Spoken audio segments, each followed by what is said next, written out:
안녕하세요. 레버리지랜드에 오신 것을 환영합니다. 2025년 8월 7일 목요일 오늘의 미국 증시 1기 AI에 목숨 걸렸다. 미국 증시가 빅테크를 중심으로 크게 오르며 고용 둔화와 경기 침체 우려 속에서도 랠리를 이어갔다. AMD의 중국 쪽 매출 둔화 우려에 반도체 투심이 약화된 것을 제외하고는 중소형 기술주 종목들까지 나쁘지 않은 하루였다. 하지만 중소형 종목 중에서도 실적이 잘 나오고 당장 돈을 잘 버는 종목들과 꿈만 먹고 사는 종목들 사이에서 극명하게 시비가 엇갈린 것이 오늘의 가장 큰 특징이다. 다음은 증시를 움직인 주요 뉴스들이다. 애플이 미국에 무려 140조를 투자한다는 소식과 함께 시간의 거래에서 현재는 8% 넘게 급등 중이다. 한편 일론 머스크는 테슬라의 자율주행 소프트웨어를 잃으면 4달 내에 업그레이드한다고 발표하며 모처럼 기대감을 키워주는 발언을 했다.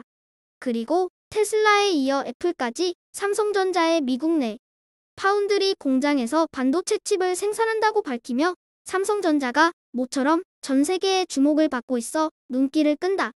다음은 월가의 주요 증시 전망 목소리들이다. 먼저 리쇼츠 운용의 조시 브라운은 스태그플레이션 우려에도 시장의 믿음은 오직 AI라면 AI가 S&P 500을 7,000포인트로 끌 것으로 내다봤다. 연준의 리사쿡 이사는 지난주 나온 고용 결과에 금리 인하를 지지하는 목소리가 커지고 있다며 9월의 금리 인하 가능성을 매우 높게 보고 있다. 한편 펀드 스트렛의 톱니는 이더리움이 여전히 저평가 영역이라며 개미 투자자들에게 이더리움 매수를 권장 중이다. 3배수 레버리지 ETF가 애플을 비롯한 빅테크 종목들이 일제히 상승해줌에 따라 기술주를 중심으로 또 한 번 날아올랐다. 빅테크는 실적도 좋고 AI 투자에도 진심이다. 그에 따라 월가의 자금도 다시 한번 빅테크 쪽으로 몰려가고 있는 분위기다. 한편 바이오를 비롯한 미국의 지역은행 종목들은 침체 우려와 함께 불확실성이 가중되며 투자자들의 외면을 받고 있어 대조적인 모습이다. 그리고 20년물 장기채권 ETF TMF 역시 9월의 금리 인하 가능성이 90%를 넘어섰음에도 불구하고 10년물 국채의 경매 부진 소식을 소화하며 2.2% 하락 마감하고 말았다. 2배수 레버리지 ETF 역시 빅테크의 맹활약 속에 매그니피센트 7 회사들을 추종하는 MAGX가 3.8% 상승으로 가장 좋은 모습을 보인 가운데 미국의 기술주 관련 ETF들이 2배수의 분위기를 이끌어주었다.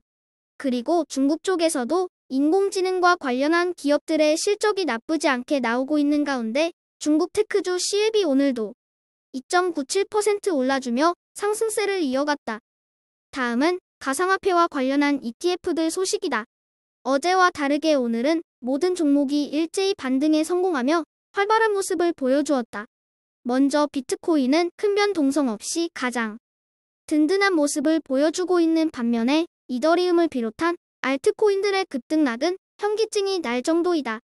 오늘은 최근에 가장 크게 조정을 받았던 솔라나 ETF가 6.48% 상승하며 가장 좋은 모습을 보여주었고 이더리움 역시 많은 투자자들의 선택을 받으며 5% 넘게 급등했다.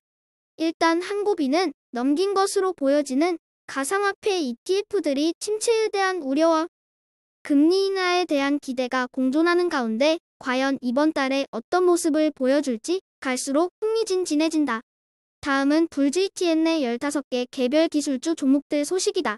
오늘은 큰형님 애플이 모처럼 무려 8% 넘게 급등해준대 힘입어 불GTN을 단번에 $190대까지 올려주었다. AMD가 과도한 우려 속에 오늘도 5% 가까이 빠진 것이 오게 튀지만 팔란티어가 건재하고 테슬라가 힘을 내기 시작했다는 것은 불GTN 입장에서 매우 큰 힘이 된다. 거기에 오픈 AI와 협업하며 AI 투자를 확대해 나가겠다고 밝힌 아마존도 4% 가까이 상승하며 지난주의 실적 부진을 다소나마 만회하는 모습이다. 인공지능에 대한 기대감이 여전한 가운데 과연 불GTN이 내친 김에 $200마저 뚫어낼 수 있을지 벌써부터 궁금해진다. 오늘의 추천 종목은 시스크다. 이 회사는 스위스에 기반을 둔 디지털 보안 중심의 반도체 및 암호화 솔루션을 개발하는 기업이다. 특징적인 것은 양자 컴퓨터 시대에 대응 가능한 암호화 기술이 내장된 반도체를 개발하는 소수의 기업 중 하나이기에 양자 관련 테마로도 엮여 있다. 간단히 요약하자면 양자 보안이 가능한 반도체 칩 및 신뢰 서비스를 개발하고 제공하는 회사라 설명할 수 있겠다.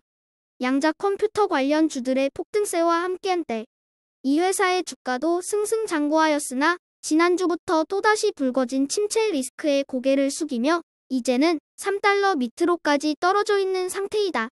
하지만 월가에서는 여전히 강력 매수를 유지 중이고 평균 목표가 역시 6달러를 상회한다. 지금보다 2배 이상 뛸 수 있다는 얘기다. 그리고 이 회사가 가지고 있는 양자 보안 기술은 양자 컴퓨팅 시대에 반드시 필요한 핵심 기술 중에 하나이기에 앞으로의 미래가 더더욱 기대된다. 주가가 빠졌을 때 줍줍할 만한 템버거 후보 종목으로 양자 보안 선두주자인 실스크를 오늘의 템버거 후보 종목으로 야심차게 소개해본다. 주식 채널이면 언제 사고 팔지를 예상하고 안내해줘야지 무작정 사라고만 하면 무슨 의미가 있냐고 비난하는 댓글을 보게 되었다. 참 뼈 때리는 발언이 아닐 수 없다. 바닥에서 사고 꼭지에서 팔고를 완벽하게 3번만 반복할 수 있다면 벼락부자가 될 수 있을 것이다. 그리고 그 타이밍을 맞추기 위해서 지금 이 시간에도 날고긴다는 경제 전문가들과 주식 전문가들은 온갖 지표와 차트를 들이밀며 더 오를 거다, 이제 빠질 때 됐다를 부르짖으며 시장의 단기 방향성을 예측하기에 바쁘다. 불행하게도 레버리지랜드는 그런 예측 능력이 떨어지다 보니 구독자 수도 얼마 안 되고 조회수도 이 모양 이 꼴이다. 왜 나에게는 그런 위대한 능력을 주시지 않았는지 하늘이 원망스럽기도 하지만 그래도 그에 못지않은 능력을 갖추고 있기에 아직까지 이 험한 시장에서 살아남아 있다. 그것은 내가 모른다는 것을 안다는 것이고 결국 시장의 불확실성을 받아들여야 한다는 사실이다. 그렇기에 시장 소음에 끌려가지 않을 수 있고 남들과 다르게 행동할 수 있는 용기도 생겼다. 아는 건 많지 않지만 10년 넘게 살아있는 경험자에서 얘기하자면 가벼운 놈보다는 묵직한 놈이 결국 성공한다고 감히 힘주어 말씀드릴 수 있을 것 같다. 말로만 떠들지 말고 결과로 증명해 보이는 레버리지 랜드가 될 것을 약속드리며 오늘의 영상을 마친다. 무더위가 최고조를 향해 가는 것 같습니다. 모두 건강 유의하시고 변화무쌍할 것으로 예상되는 8월에도 성공 투자하시길 응원합니다. 감사합니다. 오늘도 즐거운 하루 되세요.